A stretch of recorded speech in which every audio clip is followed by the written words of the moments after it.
I'm so confident you do not know these 7 FHA facts. I'll give you your money back at the end of this episode if you do. Money back guarantee, right? So here's what the 7 are. 1, why the down payment is actually 5.25%. 5 scenarios where you can have multiple FHA loans at a time. The formula the FHA uses to determine if you can actually qualify on a 3 or 4 unit property that does not include your credit, your debt to income ratio, or your down payment. The clause that allows you to back out of the loan at any point in time and still get your money back. Why it actually has the highest down payment of any loan program on the planet. And last but not least, if you have a spouse in these 9 states with bad credit, why they could be a detriment to your loan, even if they're not even on the loan. Let's get into it.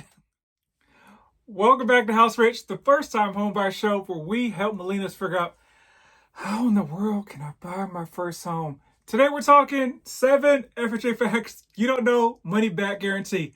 Number 1, you can have more than 1 FHA loan at a time. You're probably thinking, what in the world? I've heard that FHA loans are just for a primary residence. How can you have more than 1 at a time? Well, the FHA knows things happen in life. So here are 5 scenarios where things have happened in life that allow you to have more than 1 FHA loan. First one is if you're relocating due to a job. Say you're in Dallas and you get to move to a great city like DC due to a job promotion, you're allowed to have another FHA loan in that city because obviously you moved from area 1 to area 2 due to the job, and therefore DC is now your primary place of living, and therefore it can be your primary residence in DC. Number 2 is if you're moving more than like 100 miles from where you are right now. And there has to be like a reason that you're actually moving and you're proving it's your primary residence. So like one of those situations could be another scenario where maybe you're moving closer to like your kids, or maybe it's a situation where you didn't get totally relocated due to a job, and maybe you moved from, there's like what they call inside baseball, I guess, but maybe you're up in like Prosper, Texas, which is maybe like 40 minutes north of Dallas, and maybe you're moving to like your Cedar Hill, which is another 30 minutes south of Dallas. So that's a huge difference between those 2 areas. Number 3, a growing family size, because as far as the FHA or really any lender is concerned, either married or you're not. The fiance thing does not matter. So let's look at a scenario where you are a young man getting married to a young lady. It could either be like the day after you close on the loan, right? You're still a single person at the time of closing. And so what happens when you finally get married? When you get married, you become a couple. You become a 2-person family as far as the FHA is concerned. And so now you're able to move into another property because of your growing family size. And let's say that also you may have a kid or something like that during the time you had your first FHA loan and you got married and had a kid. So now you went from a family of 1 to a family of 3. That means to move into a larger property and a growing family situation due to an FHA loan. Now let's go to that same scenario. You moved in with your bride-to-be, became a bride, got married, and now things didn't go like you thought they would, and now they're getting divorced. So if she is still going to be living in the property that is under the FHA loan guidelines, and you're divorced and you're moving somewhere else, now you can have another FHA loan. And last but not least, if you were like a co-borrower helping somebody else qualify for an FHA loan, but you didn't actually live in the property, you can qualify for your own FHA property because you're going to be living in the property. Once again, for the second move, you always have to be living in the property because it is a primary residence loan. Now, let's talk about the down payment for an FHA loan. It is 5.25% down. You're probably thinking, once again, what in the world? I know it's 3.5%. That's what my lender told me. That's what my realtor told me. Well, they did not tell you about the upfront funding fee. So there's an upfront funding fee for an FHA loan that is 1.75% of the loan amount. So for instance, if you have a $100,000 loan, I know there are no $100,000 houses anywhere, but let's make the math easy. That upfront funding fee is $1,750. That is either due at closing. You probably never hear about it being due at closing because typically it's just rolled into the loan. So essentially you pay the upfront funding fee plus interest when you sell the property. Once again, you never hear about it because it just gets rolled into the loan. So if you ever look at a loan estimate or a closing disclosure when you have an FHA loan, you'll notice that your loan to value ratio is not 96.5%, which it would be for a 3.5% down payment. It is a little bit higher, and I can't do the math off the top of my head right now because they've rolled that 1.75% into the loan, usually without you even realizing it. Number 3, if you're house hacking and planning to buy a 3 or 4 unit multifamily property, you need to know what the FHA self-sufficiency test is. A lot of realtors have no idea, and some lenders have no idea about it as well. What it states is if you're buying a 3 or 4 unit property, your mortgage should be no more than 75% of the rents on those properties. Once again, let's make the math super easy. Let's say you're buying a 4 unit property and the rent is $1,000, $1,000, $1,000, and $1,000. Even on the property that you're planning to live in, that is $4,000 total. You take $4,000 multiplied by 75%. That means your mortgage payment, principal, interest, taxes, insurance, and even HOA dues, if applicable, can be no more than $3,000. So you can have the lowest DTI in the world. You can have an 800 credit score. You can even put down more money than the 3.5%. But if that monthly payment is still more than $3,000, you cannot qualify for the loan. That is a showstopper. And this is very important anywhere, but really in high cost of living areas, because a lot of times like your LAs or like New York, parts of DC have trouble meeting that FHA self-sufficiency test requirement. So make sure that your lender understands it, your realtor understands it before you look at a property and waste your time falling in love with something that you can't use an FHA loan for. And if you didn't know, the FHA loan is great for house hacking, buying a 1, 2, 3, or 4 unit property because you can put down only 3.5% no matter the number of units. If you're looking at like conventional, it can go up to like 25%, even if you're living in the property.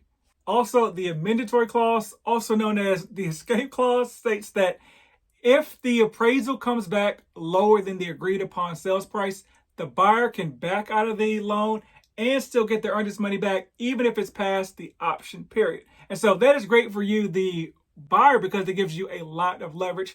It sucks for the seller because it gives you a lot of leverage, especially if you've been under contract for like, maybe 3 or 4 weeks and you're planning to close in like a week. And so you got a lot of negotiating power because now you can be like, okay, that came in about $10,000 low. I want you to come down $10,000 because then the seller risks putting their property back on the market if they don't want to agree, make another mortgage payment, and then risk the property becoming stale. And also leads me to the next one, because with an FHA loan, the appraisal stays with the property for another 180 days. So now the next person looking at the property knows there was an FHA loan done. They know that appraisal is going to be, $290,000 is what the appraisal is going to be, even though the property is listed at $300,000. So now they have to go back through that negotiation anyways with the next buyer. So they're like, hey, maybe I'll just stick it out with who I got, and maybe I'll come down maybe 70% of the way, then come up 30% of the way. But it gives you a lot of leverage because the amendatory clause and the fact that the appraisal stays with the property for the next 180 days. And this is not normal. This doesn't happen like a conventional loan or anything like that. With a conventional loan, the appraisal is just the appraisal for that buyer, and it doesn't like carry on or follow the property for any length of time. And so now we're in like a down or stable market where home prices aren't going up at like a 45-degree angle. But think about like during, 2020, 2021, where homes were somehow just increasing almost like 5% every single month. Let's say you got an appraisal done in January and your property was worth, $300,000, and for whatever reason that FHA loan fell through. And so now you put it back on the market, homes were flying off the shelf in your neighborhood. Now your home is all of a sudden, I'm doing air quotes, is worth $320,000 now. Well, the previous person is going to be looking at the $300,000 FHA appraisal. And that's very important because from a lending perspective, the lender will lend you only the lower of the sales price or the appraised value. So the buyer can come up to be like, okay, I'm fine with 320 all they want, but they got to come out of pocket another $300,000 because that lender is only going to use the $300,000 price, which is what the appraisal says. Number 5, the mortgage insurance, also known as the mortgage insurance premium, stays on the loan forever. Asterisk, unless you put down 10% or more at closing. So the rare occasion where you'd probably do that is if you have like bad credit, because you can qualify for an FHA loan with a 500 to a 579 credit score if you put down 10% at closing. But in pretty much everyone's scenario, you're going to be putting down like 3.5% at closing, so that mortgage insurance premium never falls off the loan. The only way to drop it is to actually refinance into a conventional loan, which is why you might as well just start with a conventional loan to begin with. And so when you refinance, you have to pay like title fees, which can be a couple $1,000s. So it's not like it's free to refinance a loan. I know folks tell you, hey, just refinance, don't worry about rates, don't worry about this or that, just get into a home. That is advice. I don't know if it's good or bad, but that's advice. But beware that refinancing a loan is not free. An FHA loan is the highest down payment of any loan program. So you often hear that FHA loans have the great low down payment. That used to be the case, but let's talk about it. The NACA program, not actually a loan, but the NACA program is 0% down. VA loans, 0% down. USDA loans are 0% down. And conventional loans, the minimum down payment is 3%. So yes, FHA loans have the highest down payment of any loan program, not including a jumbo loan, which are loans above the conventional loan limits. Last but not least, if you're in a community property state, your spouse's debts are added to the loan, aka your debt to income ratio, whether they're on the property or not. So if you're thinking, hey, my spouse has bad credit, I'm not going to add them to the loan because that's going to drag down our interest rate. Well, that really sucks, because since they have bad credit and can't qualify to be on the loan, their debts come, but their income does not come with the loan. So if you're doing like your manual calculations for your debt to income ratio, you figured out, hey, based on my income, based on the home price, blah, yada, yada, I think that we can qualify for a home that's going to be about $300,000 in my local jurisdiction. If you're not factored in your spouse's debts, you're going to be able to qualify for a lot less than you think you do. And so you're probably thinking, how do I know if I live in a community property state? Well, Google is your friend, my friend. But I'll actually tell you, because I'm your friend too, right? So we got Arizona, Cali, Idaho, Louisiana, Nevada, New Mexico, Texas, Washington, and Wisconsin. So there you go, 7 facts. I bet you did not know all the 7. If you did, DM me and I'll give you your money back. In the meanwhile, if you need help with any of your real estate needs, I'm in the Dallas market, but I can connect you with real estate agents in all 50 states. So hit me up. Subscribe if you haven't, and buy land. Rumor has it they're not making any more of it.